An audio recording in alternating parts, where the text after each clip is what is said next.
What if an appliance emergency didn't have to be? If your appliances suddenly decided they were done, don't stress. Best Buy has you covered with a wide variety of major appliances from trusted brands, in stock and available now. So you don't have to worry about laundry piling up, refilling the fridge, or that big dinner party you're hosting. Because Best Buy has the knowledge and expertise to get you the right appliance for your home. Learn more at bestbuy.com. Best Buy. Imagine that. This podcast is brought to you by Carvana. Carvana makes car selling fast and easy from start to finish. Enter your license plate or VIN and get a real offer in seconds, down to the penny. If you accept, Carvana will come pick up your car from your driveway. Or you can drop it off at one of our car vending machines. Either way, you get paid instantly. It's fast, transparent, and 100% online. Car selling that saves your time. That's Carvana. Carvana. Pickup fees may apply. The Rita Cosby Show on the Red Apple Podcast Network. And tonight on the Rita Cosby Show, we will continue talking about the New York City mayor's race. Everybody talking about it. Also, in the New Jersey gubernatorial race, that really is neck and neck. Jack Ciattarelli has a very good chance to win that race. And that is very, very critical there for the Garden State. Jack Ciattarelli, of course, taking on Mikey Sherrill, who sort of endorsed Mamdani early on. And then she tried to back away from it, but she was one of the first ones who was embracing Mamdani. And a lot of questions about her Naval Academy graduation, whether she walked or didn't walk. Apparently she didn't, but the story changes a little as to why she didn't. Lots of questions. And Jack Ciattarelli has also been hitting on the fact that she suddenly made millions of dollars while in Congress with stock trades. Isn't that interesting? Wow, wow, wow. And Jack Ciattarelli says there's a lot of questions about the finances there.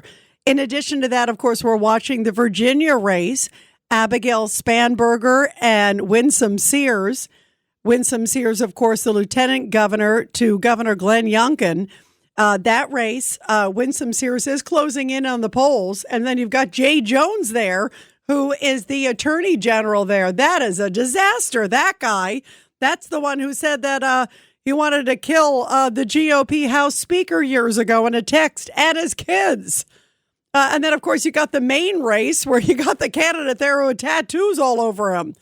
What a mess the Democratic Party is. There is no doubt about that. Trying to find its footing, especially after President Joe Biden. And some new revelations came out today. We're going to talk also about the autopen because there's a lot of details tied to the autopen now. But in the last day or two, in this new report that came out from the House Oversight Committee, we found out details about what people said behind closed doors. Now, Ian Sams, who was one of the chief spokespeople and often really was one of the most vociferous and feisty supporters of Joe Biden, turns out he really didn't see Joe Biden very much at all. Yet, after that disastrous debate that everybody saw, and after different speeches and things where people saw, President Biden fumbling and bumbling, well, this is what Ian Sams had to say one time. He said this on MSNBC. He said, that was a brilliant speech that Joe Biden gave. That's the Joe Biden that so many of us experience every single day, who's asking the tough questions so that we as staff can be as sharp and do our best for the American people. When I deal with him, this is what's going on. That sounds like someone who's in the pipeline. Well, it turns out Ian Sams admitted behind closed doors that he only saw the president twice in 2 years. And yet he's telling the public, the president I see every day, this is who he is. What a bunch of hogwash. This is such a travesty on the American public. This is such a disgrace that Joe Biden was there in the Oval Office leading the country. And now we find out, who knows if he even was aware of some of these presidential pardons, who was controlling the autopen. There was a report the other day that Neera Tanden, who was very close to Joe Biden, said she didn't know who was controlling the autopen that was signing off on all these pardons. And then you find out this Ian Sams guy who says he was with the president and was defending him left and right for being so sharp because he was seeing him every day. Well, now we only saw them twice in 2 years under oath. That's what he testified to. There's a lot of splaining people have to do. There is no doubt about it. Meantime, there is no doubt that the Democratic Party is in chaos. And you see it nowhere else more spotlighted than in New York. You've got an ultra-extreme, rabid, I believe, Islamist and danger to America, Zohran Mamdani of the far left, going up against Andrew Cuomo and Curtis Sliwa. Of course, Andrew Cuomo is the other Democrat in the race. Mamdani's on the Democratic line, but he should be on the socialist line. He's a Democratic Socialist. And boy, is there a big difference. I've always given a hard time to those who have been soft on crime. Zohran Mamdani and the Democratic Socialists believe in no punishment for criminals. It's essentially no jails and no NYPD, no officers. This truly is a state of chaos, but that is what they believe, and it's frightening. And earlier today, Andrew Cuomo was on Fox, and he talked about the battle that's going on within the Democratic Party, spotlighted by the fight with Zohran Mamdani. And he says this is a battle for the soul of the Democratic Party, this mayor's race, a battle for America. Take a listen. The truth is there's a quiet civil war going on in the Democratic Party right now. You have an extreme left, radical left, Bernie Sanders, AOC. Mamdani is just the banner carrier for that movement versus the mainstream moderate Democrats. They now call me moderate. They used to call me liberal. Now I'm a moderate because the whole party shifted. And that's what this election is about. It is that civil war. I believe that far left will destroy the Democratic Party. I believe it will destroy the Democratic Party nationwide if that far left becomes dominant. And Tom Suozzi, who is a Democratic congressman in a more sort of moderate district, if you will, in Long Island, had this to say. He said his choice, there is no doubt, is Andrew Cuomo. Remember, New York is about 70% Democrat. So typically, usually almost always, a Democrat wins.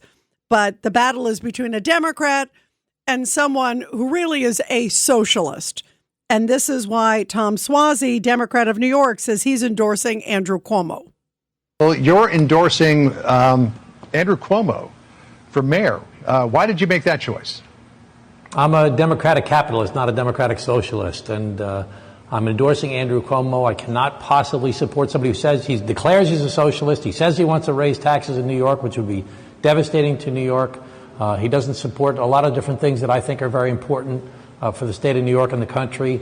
So I couldn't possibly support him.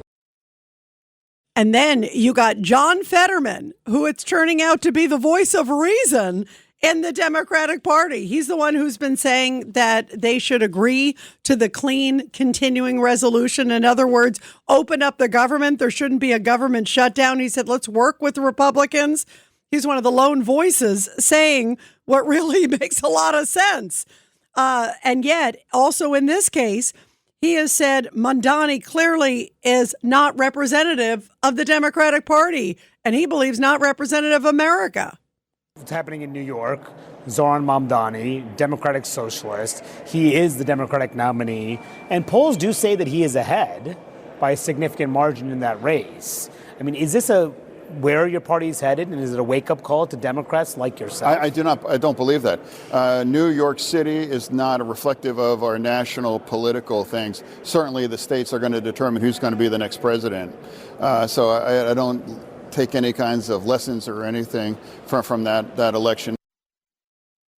No lessons from that election, that is a one-off. And let's hope there are still a number of days between now and Election Day on Tuesday. And you guys know this is for the soul and the fight of New York. That's why this is such an extraordinary race. You got to tell everybody you know to get out and vote against Zohran Mamdani. And right now, Andrew Cuomo, according to the polls, is within 10 points. He's narrowed the gap, which means Zohran Mamdani is beatable. But a lot of people got to get out and vote. That is the bottom Bottom line, everybody. Let's go to Norm in Brooklyn on line 2. Go ahead, Norm. Yes, Rita. Originally I was going to take the phone call to Rip Curtis, but you know what? I don't think it works. I don't know. What I was going to basically By the way, say I is agree. I look at it, Yeah, and no, I look at it, and I look at that's it why I as a called numbers back. game. By the way, and many of you guys probably know this.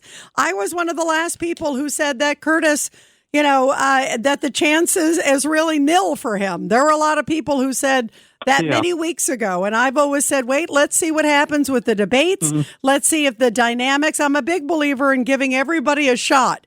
But the reality is we are less than a week away from truly an existential threat to New York. So people better get out and vote. I believe in staying positive and focus on what is possible. Right. Well, look, I'm just saying that what former Governor Cuomo said is correct. There's this silent war going on. I've seen this reflected in even my friends who call up your show. There's been a great deal of sort of division, and because of the Curtis thing, and me not the Curtis thing, and some of the callers not the Curtis thing, and it's just I can't take all this division. What I have enjoyed with getting involved with Governor Cuomo's campaign is I've liked meeting people who are conservatives like me, and meeting liberals, and kind of finding that center, which I do believe exists. I do believe it exists. I love my sister very much, and my sister is a Democrat, but I know she wouldn't vote for Mamdani, but if she lived here, she lives in California. But I'm just saying, that it's we can all get along. You know what I mean? We don't all have to, and by the way, that's here. what this, I believe, election is about. It's about, not necessarily Republicans versus Democrats. I believe it's about, good people versus dangerous. Right. Exactly. It really is. To me, I don't see it. And that's why this is such a bizarre election. It's not a traditional election where you just kind of say, hey, everybody have at it. The threat is too great. And good people, I think people, with a good compass and a good moral understanding and conscience know what's right and what's wrong, whether you're Democrat or Republican, independent, or whatever the case is. I think good people need to stand up and come out and vote in droves. And I think whoever can beat Mamdani, and the polls are clearly showing it's Andrew Cuomo, they got to vote for him because the threat is too great. And that would be an extraordinary and very powerful statement if New Yorkers all came together from different stripes to beat this guy, because it sends a message that America is a country that appreciates everybody, that appreciates all faith, religions, color, creeds, everything, and giving opportunities to everybody, and respecting other people, not condemning America, not having friends who are tied or co-conspirators to the World Trade Center bombing, not embracing people like that. We all know it doesn't matter whether you're a Republican or Democrat. People have a good sense of what's right and what's wrong. And I think it's pretty clear in this case where the correct moral path for America should go. Don't you think, Norm? Completely. It's very clear. It's very clear. Yep. It is crystal clear. Cuomo's going to win. That's Norm calls it. Just telling you. How much are you betting, Norm? By the way, I want your bet to be right, just because I do not want Mamdani.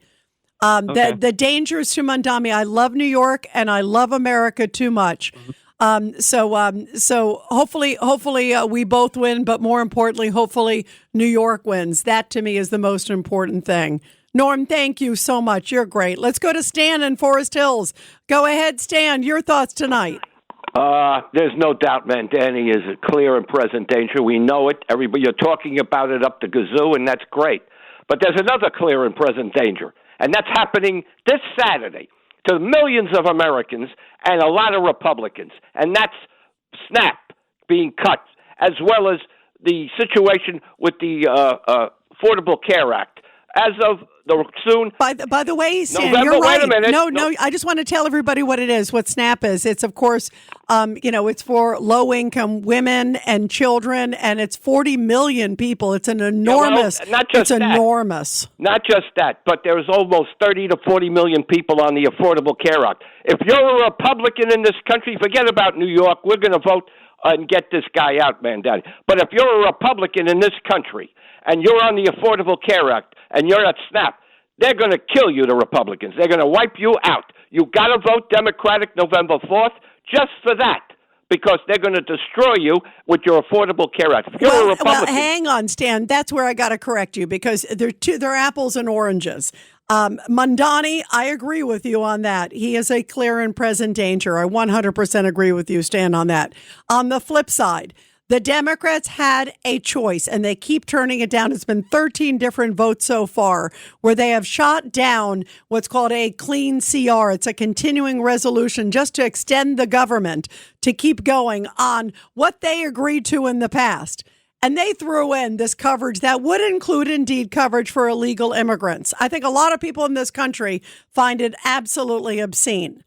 So the Democrats own this shutdown, Stan. This is not a Republican. The Republicans were willing just to continue doing what they're doing and then negotiating and coming up with a solution that worked for other people. The Democrats, you know darn well, Chuck Schumer is getting incredible pressure from AOC and from all these others far left that are saying, hold the line, don't look agreeable. We know you agreed to it before, but this time, hold the line. We want to have this.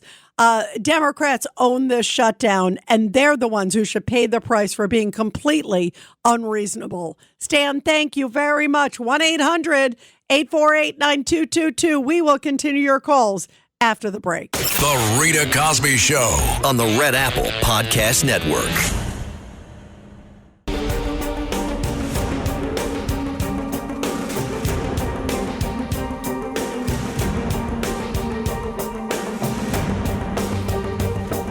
This is the Rita Cosby Show. And let's continue with your calls, 1-800-848-9222. Let's go to Steve in Jersey City. Go ahead, Steve. Good evening, Rita. Before I make my point, Curtis, I've met Curtis probably about 15 times. We're on a first-name basis. Someone should say to Curtis, this is strictly business. It's nothing personal. I'm sure that, by the way, Steve, I can tell you, I'm sure that's happened 5,000 times. What's your next point? Yeah. Okay. I think Mamdani Osman, whatever his name is, I am sure that he's going to be so disastrous in a year, they're going to remove him from office. You know, though, Steve, the problem with that is Kathy Hochul is the governor there.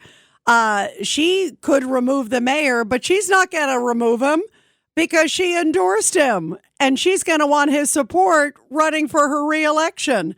That's why this is going to be disastrous. The Rita Cosby Show on the Red Apple Podcast Network.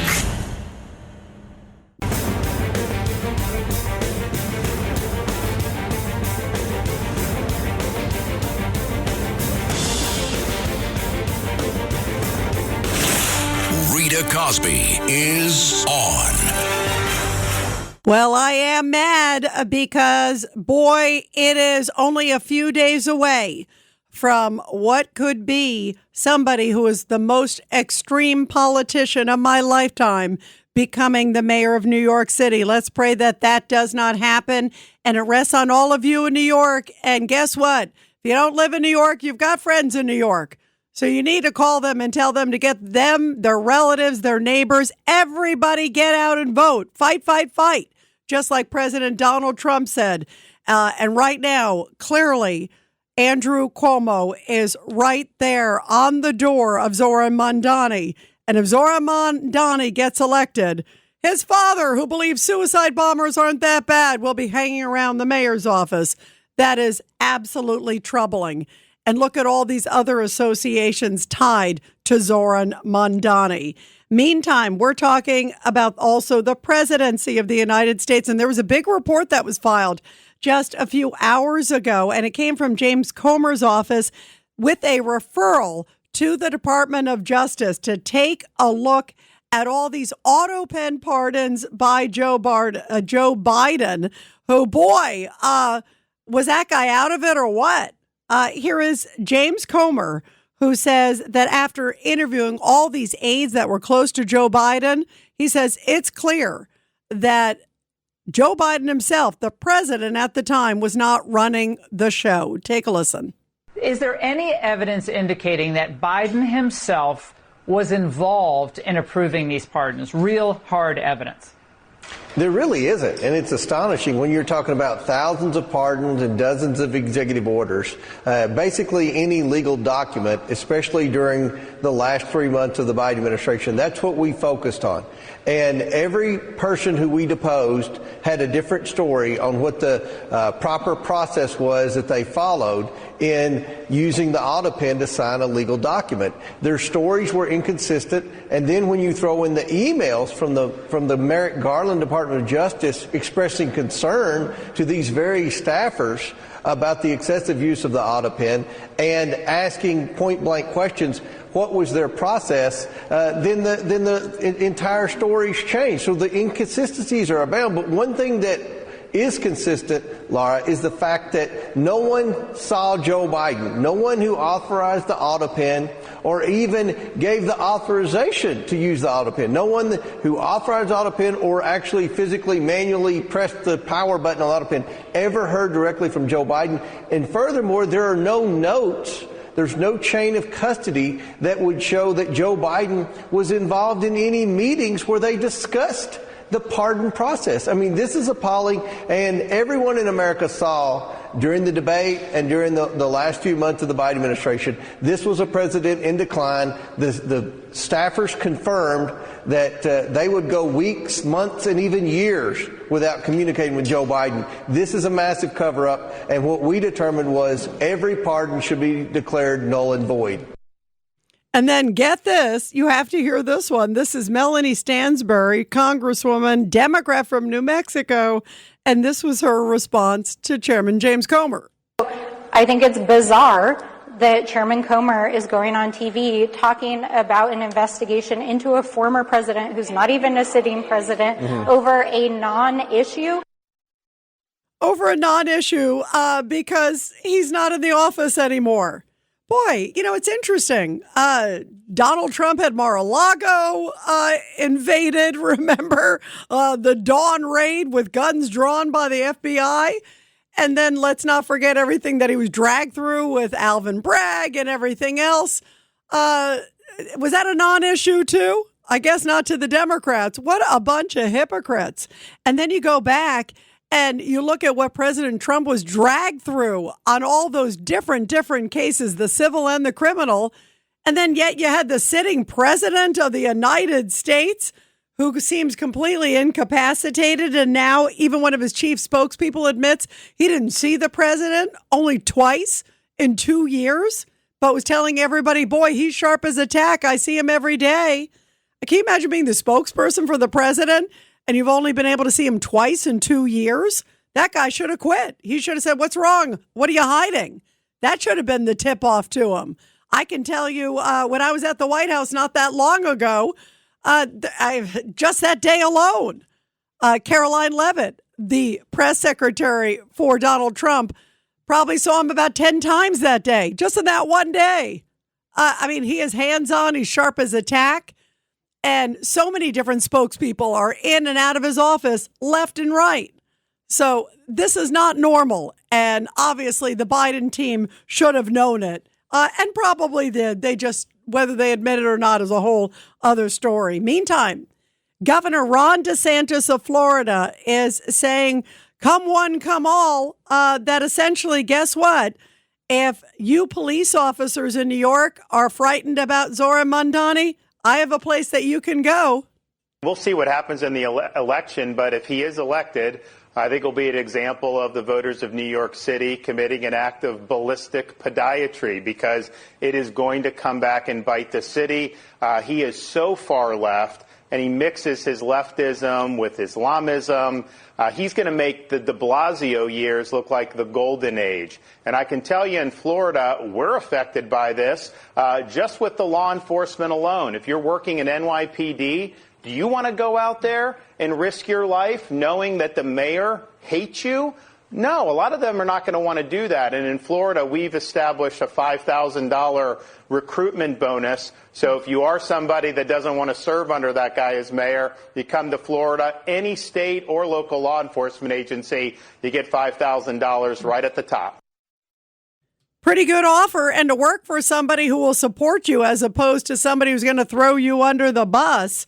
And here is Zohran Mamdani in his own words in 2021. About defund the NYPD, the entirety of the push is defund the NYPD and refund all of these different social services and things that actually create safety. Now changing his tune, claiming he doesn't want to defund the police. I've been very clear about my view of public safety and the critical role that police have in creating that. The vision that we've put forward in this campaign, despite what others may say, is not to defund the police. It is, in fact, to allow those officers to respond to these serious crimes that many of them signed up to address. There it is in his own words. You just heard it. Defund the police, send a social worker. By the way, Zohran Mamdani's mom also describes Zohran, little Zohran, as not an American at all in a resurfaced interview that just came out. She made the remarks in 2013, and she said, he is much more associated with Uganda and India. He doesn't really feel like American. He's very much us. He's not an American at all. I could have told you that. 1-800-848-9222, 1-800-848-9222. Let's go to Susan in New York on line 4. Go ahead, Susan. Yes, hi there. Susan, you got to get off speaker. I think you're on speaker, but can you get a little closer to the receiver? Go ahead, Susan. I just think everyone should vote based on what their beliefs are, and that no one should be saying who to vote or not to vote for. Let the people, let the voters decide. And that it's a wide open race right now with the number, because it's such a high voter turnout. The polls are such small numbers that people should just vote based on what they believe. I agree, but I also think we need to inform people as to the dangers of Mamdani. I mean, I really believe, Susan, do you agree with me? It's a choice of picking somebody who is a terrorist sympathizer. That's how I believe. I mean, look who he's palling around with, or somebody who isn't. Is that that's how I see it. And that's sad. I never thought those would be the choices, but that's the choice. Yes, but we have Curtis, who's on line B right next to Mamdani, and we have Cuomo, who is a lot of corruption in his time as a so-called public servant. So let people decide.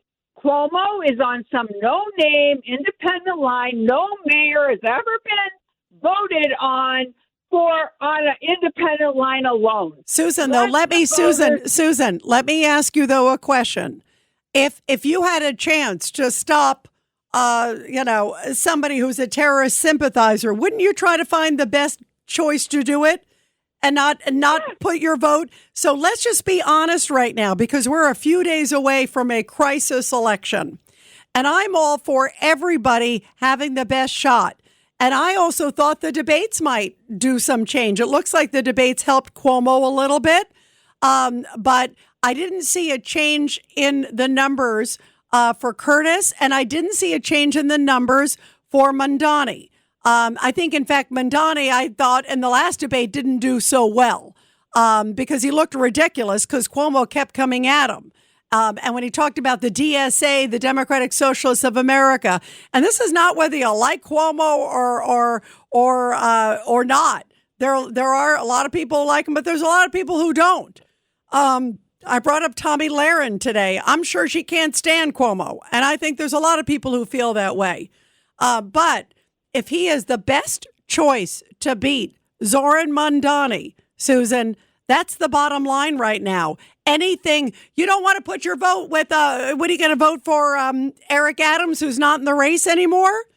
I'm just saying people need to wake up because you can't throw your vote away. The votes are too precious at this point. And if there was a change in the polls or change in the numbers, I'd say absolutely go for it. I've been one of the first people, actually, that I know of, many of them here at my fellow station. I've been one of the first ones to say, no, let's see where this goes. But now we are where we are, Susan. I mean, I'm just speaking truth to power because we're just a few days away from the most critical election and the stakes are too high. This is not a normal election where you say, hey, everybody vote. You got to be strategic with your vote because if you vote for someone other than someone who's going to beat Mamdani, you are wasting your vote. That's the bottom line. Don't you agree?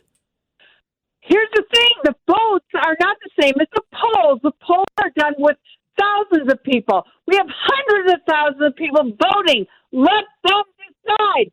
Don't listen to these polls. Well, you know what, Susan? I do agree that polls often are off, but I don't believe that every single one of them is off.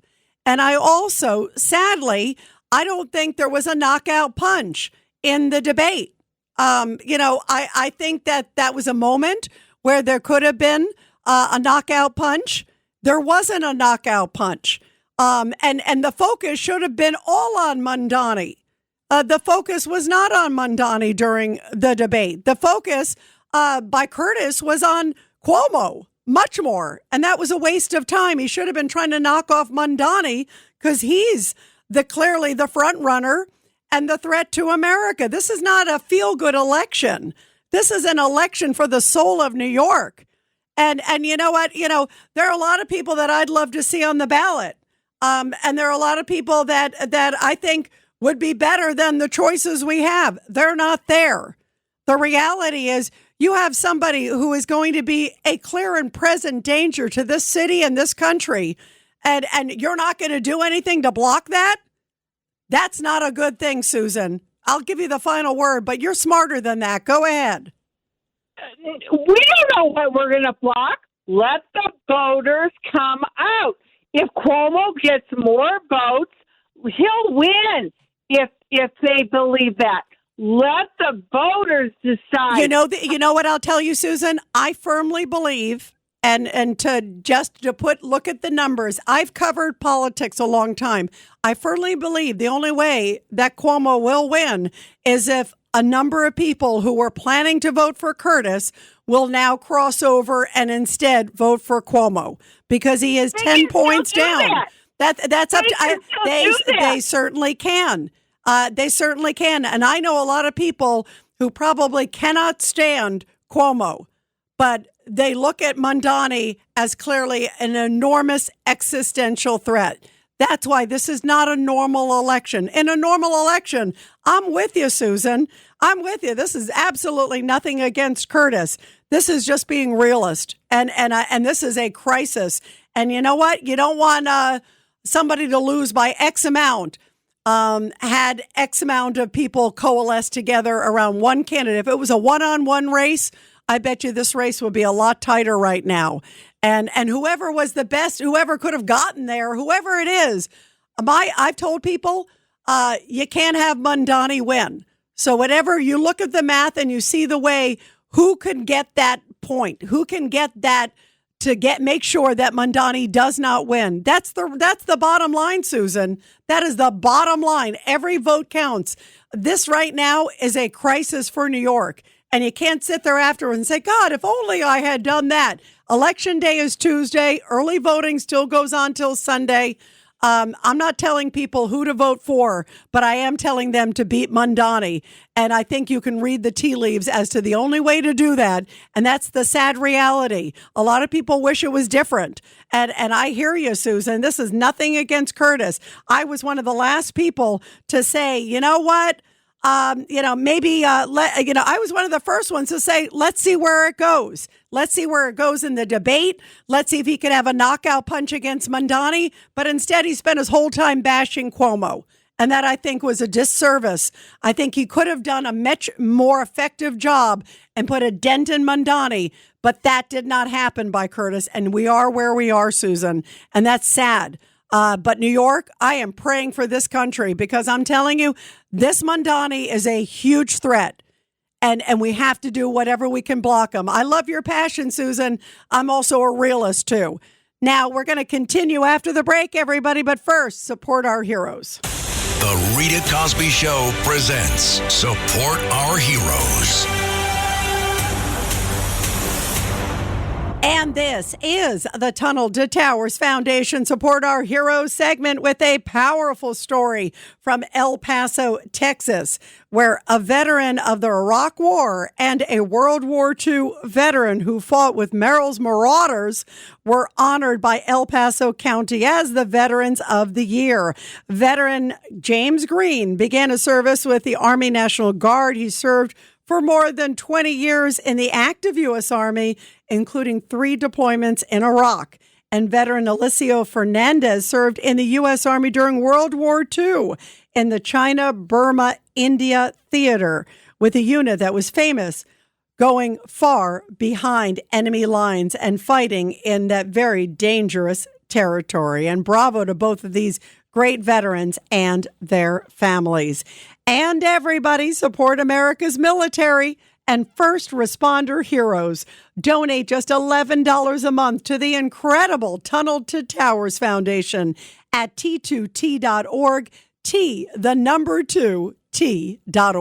The Rita Cosby Show on the Red Apple Podcast Network.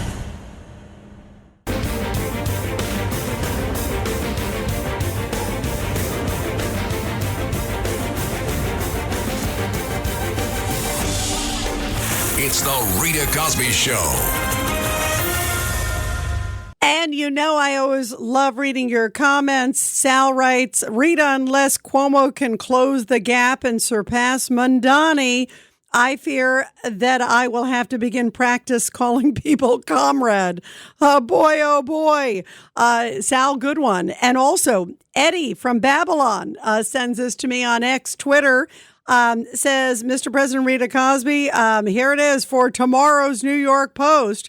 WABC has a big ad out, and everybody check it out, saying WABC feels compelled to disclose to the gay community the destructive policies of Mamdani's friends in Uganda. Indeed, he was embracing these people who have pushed for the law to put gay people in jail for life.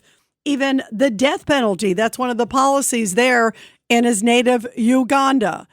Boy, oh boy. 1-800-848-9222. 1-800-848-9222. Let's go to Tony on line 1. Real quick, Tony, your thoughts. Hi, just one thought. Before you make a decision on who to vote for, look at your president and go with what he's saying. Just a short time ago, everyone was worried what would happen to the country if President Trump didn't get in. Take his advice. Make the right decision. Tony, that's a great point. And President Trump has clearly said he would rather have a Democrat, i.e. Cuomo, than a communist, i.e. Mamdani. He is clear that he believes Cuomo is the one who can beat this existential threat known as Zohran Mamdani. Thanks for listening to The Rita Cosby Show. You can hear The Rita Cosby Show weeknights at 10 on 77 WABC. If you like the podcast, share it with your friends and listen anytime at WABCRadio.com and download the WABC Radio app. Hit that subscribe button on all major podcast platforms. Plus, follow WABC on social on Instagram, TikTok, Facebook, and X. See you next time for a new episode so you never have to wonder. What the heck is going on here?